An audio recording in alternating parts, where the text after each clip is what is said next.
Hello everyone, our YouTube channel is UVS classes. तो आज हम पढ़ने वाले हैं science chapter number first class 9। हमारे चैप्टर का नाम था मैटर इन आवर सराउंडिंग। इसका पार्ट फर्स्ट हम पढ़ चुके थे, जिसमें हमने बोला था कि हम बेसिक कॉन्सेप्ट क्लियर करेंगे। तो हमने बहुत सारा कुछ पढ़ चुके हैं। यदि आपने वो वीडियो नहीं देखी है तो आप डिस्क्रिप्शन बॉक्स में उसके लिंक पर जाकर उस वीडियो को देख सकते हैं। Rigidity. Rigid means inflexible. Solid is rigid form of matter. Hence, it does not require a container to keep it. That means क्या होता है? Rigid जो होता है ठोस। Rigid का अर्थ क्या होता है? ठोस। जो भी कोई सॉलिड चीज है वो अपने आप में कैसी होती है? ठोस। यदि हमें उसको रखने के लिए किसी कंटेनर की जरूरत नहीं होती, वो जिस शेप में है उस शेप में आसानी से रह सकती है। Fluidity. Liquid is a fluid form of matter. अपन सब जानते हैं कि लिक्विड जो होता है वो कैसा होता है? मैटर का फ्लूइड फॉर्म होता है। दैट मीन्स इसको हम जिस भी कंटेनर में डालेंगे उसके अकॉर्डिंग एडजस्ट होकर अपने आप को कर लेता है, मतलब अपने आप में बहने लगता है। यदि हम इसको कोई कंटेनर में डालेंगे तो बह जाएगा, फैलता रहता है। और यदि हमने किसी कंटेनर जैसे ग्लास में डाला तो ग्लास के शेप का, और किसी और बर्तन में डाला तो उस शेप का, किसी भी कंटेनर में डालें अपन, ये उसके अकॉर्डिंग अपने आप को चेंज कर लेता है। A gas is a fluid form of matter. थोड़ा सा नोट करने वाली बात है। A gas is a fluid form of matter which फिल्स the container. क्या होता है? जब भी गैस को हम किसी कंटेनर में डालते हैं तो वो लिक्विड फॉर्म में होती है। क्या होती है? वो लिक्विड फॉर्म में होती है और वो उसके अकॉर्डिंग अपने आप को फैलने देती है, जब तक कि वो फैलती है, जब तक कि वो पूरे कंटेनर को आसानी से एडजस्ट ना कर पाए, या पूरे कंटेनर में अपने आप को आसानी से एडजस्ट ना कर ले। डेंसिटी। डेंसिटी को मैं शॉर्ट समझाऊं तो मास पर यूनिट वॉल्यूम। क्या है ये? यदि डेंसिटी को मैं शॉर्ट फॉर्म में समझाऊं तो क्या बोलूँगा? मास पर यूनिट वॉल्यूम। मैंने कहा है कि कहीं पर ज़्यादा लोग रहते हैं तो हम बोलते हैं कि वहाँ की डेंसिटी ज़्यादा है। मतलब एक छोटे से एरिया में बहुत ज़्यादा लोग रहते हैं तो उसकी डेंसिटी क्या हो जाती है? ज़्यादा। डेट मीन्स एक पर्टिकुलर पर किलोमीटर या per unit volume, per unit mass में जितना भी वॉल्यूम रहता है, क्या होता है? The mass per unit volume. जितना भी पर यूनिट वॉल्यूम में एक मास हो, जो मास होता है उसको हम क्या बोलते हैं? डेंसिटी। डेंसिटी का हमारा फॉर्मूला क्या होता है? Mass upon volume. क्या होता है? Mass upon volume. द ऐसा यूनिट ऑफ डेंसिटी। डेंसिटी की ऐसा यूनिट क्या होती है? केजी पर मीटर क्यूब। क्या होती है? केजी पर मीटर क्यूब। तो आगे चलते हैं। मैंने एक बहुत इंपॉर्टेंट टॉपिक या बहुत इंपॉर्टेंट चीज़ है सॉलिड, लिक्विड और गैस में डिफरेंस। क्या है सॉलिड, लिक्विड और गैस में डिफरेंस? तो हम पहले सॉलिड, लिक्विड और गैस को पढ़ लेते हैं। अकॉर्डिंग टू कैरेक्टरिस्टिक्स हम उसे डिफ्रेंशिएट कर लेते हैं। मास। जो सॉलिड होता है उसका मास कैसा होता है? डेफिनेट। लिक्विड का कैसा होता है? डेफिनेट। और गैस का भी कैसा होता है? डेफिनेट। डेट मीन्स इनके मास में कभी कोई चेंजेस नहीं आते। इनकी स्टेट चेंज हो सकती है पर इनका मास चेंज नहीं होगा। आगे शेप। शेप तो हम जानते हैं कि सॉलिड को एक ही शेप रहता है, हम उसको चेंज नहीं कर सकते। लिक्विड को हम जिस भी कंटेनर में डालेंगे उसके अकॉर्डिंग अपने आप को एडजस्ट कर लेता है, और इसको तो किसी शेप की ज़रूरत होती नहीं है। ये जितना भी जो भी कंटेनर है उसको पूरी तरीके से फुलफिल कर लेता है और उसमें ही एडजस्ट होता रहता है। Next volume. वॉल्यूम क्या होता है? सॉलिड का वॉल्यूम कैसा होता है? डेफिनेट होता है। कैसा होता है? डेफिनेट होता है। लिक्विड का वॉल्यूम भी कैसा होता है? डेफिनेट होता है।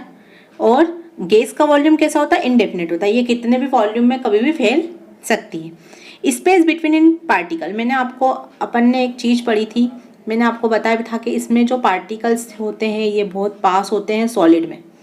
तो क्या होता है? Space between particle. तो हमने बोला कि स्पेस बिटवीन पार्टिकल ये टाइटली पैक्ड होते हैं। सॉलिड में तो क्या होते हैं? टाइटली पैक्ड होते हैं, और लिक्विड में थोड़े लूजली पैक्ड होते हैं, और गैस में तो ये बिल्कुल ही दूर दूर घूमते रहते हैं। Kinetic energy, least energy. Kinetic energy किसको बोलते हैं? जब कोई चीज़ मतलब गति में रहती है, जब कोई चीज़ मोशन में रहती है तो हम उसे क्या बोलते हैं? Kinetic energy. ठीक है। यदि हम बैठे हैं तो हमारे अंदर पोटेंशियल एनर्जी, पर यदि हम चलने लगेंगे तो हमारे अंदर कौन सी एनर्जी हो जाएगी? Kinetic energy. तो सॉलिड में तो काइनेटिक एनर्जी क्या होती है? लीस्ट होती है, मतलब बहुत कम होती है, और लिक्विड में उससे थोड़ी ज़्यादा होती है, और गैस में सबसे हाईएस्ट काइनेटिक एनर्जी होती है। Inter particle force of attraction. अब जो चीज़ ज़्यादा पास है उनका फोर्स ऑफ अट्रैक्शन क्या होगा? ज़्यादा होगा। दैट मीन सॉलिड में कैसा होगा? वह स्ट्रॉन्गेस्ट। लिक्विड वीकर कैसा होगा? लिक्विड में कैसा होगा? Weaker then solid. सॉलिड से थोड़ा कम होगा। और गैस में तो वो नेग्लिजिबल, मतलब ना के बराबर होता है। Compressibility negligible. हम इसको दबा नहीं सकते, हम इसको कंप्रेस नहीं कर सकते। इसको भी हम कंप्रेस, लिक्विड को भी हम कंप्रेस नहीं कर सकते, और इसे हम कंप्रेस कर सकते हैं। फ्लूइडिटी। सॉलिड तो बह ही नहीं सकता, मतलब उसमें नॉट पॉसिबल है। ये फ्लो हो सकता है, और गैस भी क्या हो सकता है, फ्लो हो सकता है। रिजिडिटी, ये क्या होता है, हाईली रिजिड, मतलब बहुत ज़्यादा ठोस होता है, ये उससे थोड़ा कम ठोस हो सकता है लिक्विड। और जो नो रिजिडिटी, जो गैस होती है उसमें तो कोई रिजिडिटी होती ही नहीं है। डिफ्यूज़न, डिफ्यूज़न मैंने आपको पहले ही समझा चुकी थी। डिफ्यूज़न क्या होता है, ये बहुत ज़्यादा, इसमें क्या होता है, स्लो और नेग्लिजिबल होता है। इसमें डिफ्यूज़न कहता है स्लो और नेग्लिजिबल। और जो लिक्विड होता है उसमें कैसा होता है, सॉलिड से थोड़ा फास्ट होता है। और गैस में डिफ्यूज़न कैसा होता है, बहुत ज़्यादा फास्ट। डिफ्यूज़न में पहले बहुत अच्छे तरीके से समझा चुकी हूँ, आपको नहीं समझ में आता है तो आप वीडियो में जा सकते हैं, पर मैं इन शॉर्ट बता रही हूँ। विस्तरण मतलब पूरी तरीके से फैलना, क्या हो जाता है डिफ्यूज़न का मतलब, फैलना। डेंसिटी, जो सॉलिड होती है उसकी डेंसिटी कैसी होती है, हाई होती है। लिक्विड की उससे थोड़ी कम होती है, और गैस की तो बिल्कुल ही कम होती है। स्केल्स ऑफ मेजरिंग टेम्परेचर क्या होता है, जब हमको, इसके कुछ न्यूमेरिकल भी है हमारी बुक में। टेम्परेचर ऑन केल्विन स्केल, किस में नापेंगे हम टेम्परेचर को, केल्विन स्केल में। तो जो सेल्सियस, दो तरीके, सेल्सियस तो हमने जब भी हमको उखाड़ता है हम बोलते हैं 100 डिग्री सेल्सियस है, या 20 डिग्री, या 30, 90, जितने भी डिग्री सेल्सियस है अपन नहीं बोलते हैं। पर यदि हम टेम्परेचर को केल्विन स्केल में नापते हैं तो उसमें, उसको हम किस तरीके से नाप सकते हैं, जो भी सेल्सियस स्केल पे जो भी हमारे टेम्परेचर आ रहा है वो कर लेंगे, प्लस 273.16, क्या कर लेंगे, 273.16। ठीक है, that means temperature in kelvin यदि हमको निकालना है तो हम टेम्परेचर डिग्री सेल्सियस वाले में 273.16 को प्लस कर देंगे। टेम्परेचर ऑन सेल्सियस स्केल, यदि अब हमें क्या करना है, सेल्सियस स्केल में निकालना है टेम्परेचर, तो हम केल्विन स्केल में से क्या कर देंगे, 273.16 माइनस कर देंगे। क्या कर देंगे, 273.16 माइनस कर देंगे। मैंने आपको बताया केल्विन को टी के, टेम्परेचर ऑफ केल्विन और temperature of degree centigrade.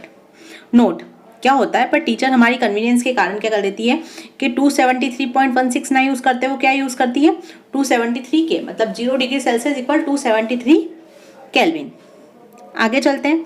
Latent heat, the heat energy which has to be supplied to change the state of substance, जो हीट एनर्जी किसी एक सब्सटेंस को दूसरी स्टेट में जाने के लिए जो भी हम हीट देते हैं उसे हम क्या कहते हैं, लेटेंट हीट। मैं इन शॉर्ट बता दूं कि यदि मेरे पास पानी है, क्या है, मेरे पास पानी है और मुझे उसे भाप में, मतलब स्टीम में चेंज करना है, तो जितनी हीट मैं उसे दूंगी उसे मैं क्या कहूँगी, लेटेंट हीट। तो उसे मैं क्या कहूँगी, लेटेंट हीट। मतलब हीट एनर्जी, वो जो देने वाली हीट एनर्जी है उसे मैं ऐसा कह सकती हूँ कि जितनी एनर्जी मुझे उसकी आइस को वाटर बनाने में या वाटर को स्टीम बनाने में देनी पड़ेगी, मैं उसे क्या कहूँगी, लेटेंट हीट। तो पढ़ते हैं लेटेंट हीट ऑफ फ्यूजन।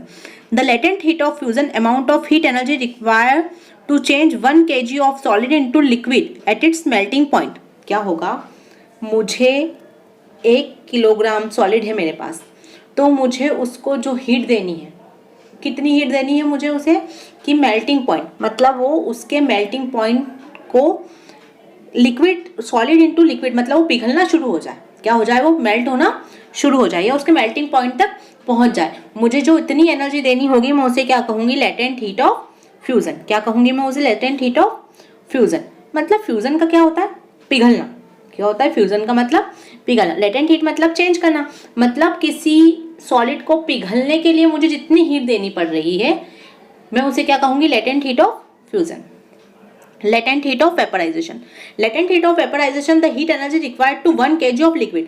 अब उसमें क्या था हमारा फ्यूजन में, 1 kg ऑफ सॉलिड को हमको किस में चेंज करना था, लिक्विड में। बट हमें यहाँ पर क्या करना है, 1 kg ऑफ लिक्विड को atmospheric pressure at boiling point, मतलब जब तक कि वो उबलना शुरू ना कर दे तब तक जो हम उसे हीट देंगे उसे हम क्या कहेंगे, लेटेंट हीट ऑफ वेपराइजेशन। क्या कहेंगे, लेटेंट हीट ऑफ वेपराइजेशन।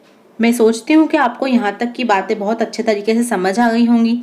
तो हम इसके आगे वाला पार्ट नेक्स्ट वीडियो में करेंगे। हम उसमें जो भी इसका रेसिड्यू पार्ट है वो करेंगे।